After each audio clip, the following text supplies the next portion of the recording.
रानी पद्मावती की चाल, कैसे एक राजकुमारी ने बचाया अपना राज्य। दोस्तों, अगर कहानी पसंद आए तो हमारे चैनल को सब्सक्राइब जरूर करें। प्राचीन काल में अशोक साम्राज्य हुआ करता था। अशोक साम्राज्य के राजा का नाम सम्राट अशोक था। राजा की एक बहुत ही सुंदर बेटी थी, उसका नाम था पद्मावती। अशोक इतना शक्तिशाली राजा था कि उसे कोई युद्ध के लिए ललकारने का साहस तक नहीं करता था। एक दिन की बात है, सिंघम के राजा ने अचानक अशोक साम्राज्य पर हमला कर दिया। उसके बाद अशोक और सिंघम के राजा का भयानक युद्ध हुआ। इस युद्ध में अशोक मारा गया। इस विजय का श्रेय सिंघम के राजा ने अपने मंत्री रमाकांत को दिया और अशोक साम्राज्य का राजा भी रमाकांत को ही बनाया। अशोक के सिंहासन पर बैठने के कुछ दिनों बाद ही रमाकांत ने राजकुमारी पद्मावती के साथ विवाह की इच्छा व्यक्त की। पद्मावती बहुत बड़ी उलझन में पड़ गई। वह अपने पिता के हत्यारे के साथ विवाह नहीं करना चाहती थी, लेकिन इनकार करना भी कठिन था, क्योंकि उस स्थिति में उसे रमाकांत के क्रोध और राजा की बात ना मानने पर क्या सजा मिल सकती थी, पद्मावती वह जानती थी। पद्मावती ने अपनी सहेलियों से इस बारे में विचार विमर्श किया। अंत में सहेली को एक उपाय सूझा कि वह विवाह की स्वीकृति दे दे, लेकिन ऐसी शर्त के साथ जिसे पूरा कर पाना संभव ना हो। रमाकांत को विवाह की स्वीकृति के साथ शर्त भी भेजेगी कि उसे 1000 मंदिर और 2 बड़े कुएं एक ही रात में तैयार करवाने होंगे। रमाकांत ने इस शर्त पर आपत्ति की, लेकिन जब उसे लगा कि इसके पूरा हुए बगैर विवाह संभव नहीं है तो वह राजी हो गया। रमाकांत के पास ऐसे मददगार थे जिनके पास जादुई शक्तियां थी। इस शक्ति के बल पर असंभव को भी संभव किया जा सकता था।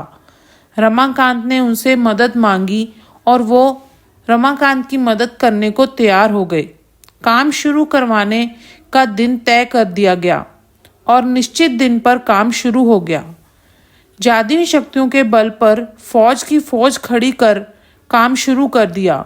आधी रात ही बीतने तक 500 मंदिर का निर्माण भी हो चुका था। पद्मावती ने अपने एक सेवक को कार्यस्थल पर भेजा और बोला, जाओ देखो कि निर्माण कार्य की क्या स्थिति है। सुबह के करीब 4 बजे लौटकर सेवक ने बताया कि 900 मंदिर बनकर तैयार हो चुके हैं और दोनों कुएं भी लगभग तैयार हैं। यह सुनकर राजकुमार बड़ी चिंतित हुई, और क्योंकि इसका अर्थ था कि सुबह के 5 बजने तक सब कुछ बनकर तैयार हो जाएगा। रमाकांत से राजकुमारी को विवाह करना होगा। राजकुमारी की सहेली को एक और उपाय सूझा। उसने राज्य के सभी घरों की महिलाओं को जगाना शुरू किया और सबको चावल फटकने का काम करवाने लगी। करीब करीब सभी घरों की महिलाओं को जगा दिया और चावल फटकने का काम राज्य की ओर से बोला गया है। जो जितना चावल फटकेगा, जितना तेज आवाज में गीत गुनगुनाएगा, उसे पुरस्कार दिया जाएगा। अब सारी महिला चावल फटकते हुए गीत गाने लगी। उधर काम में लगे मजदूर को लगा सुबह हो गई। महिलाएं जाग गई हैं और घरेलू कार्य करना शुरू हो गई हैं। कर्मचारियों में बातचीत शुरू हो गई। कोई कहता कि सवेरा हो चुका है, काम बंद कर देना चाहिए, तो कोई कहता कि राजकर्मियों को और से काम बंद करने का आदेश की प्रतीक्षा करनी चाहिए।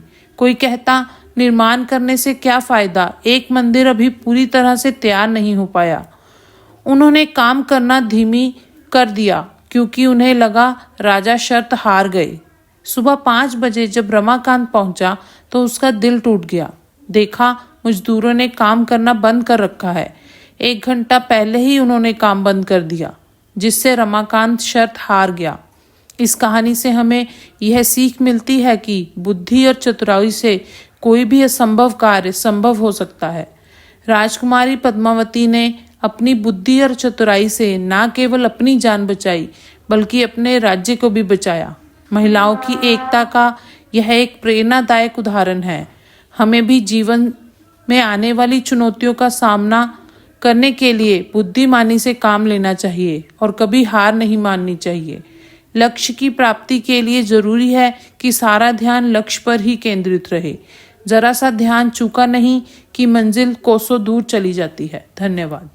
तो दोस्तों, उम्मीद करते हैं कि आपको हमारी आज की कहानी पसंद आई होगी। कहानी पसंद आए तो इस वीडियो को लाइक ज़रूर करें, हमारे चैनल को सब्सक्राइब करें और बेल आइकॉन दबाकर तुरंत नोटिफिकेशन पाएं।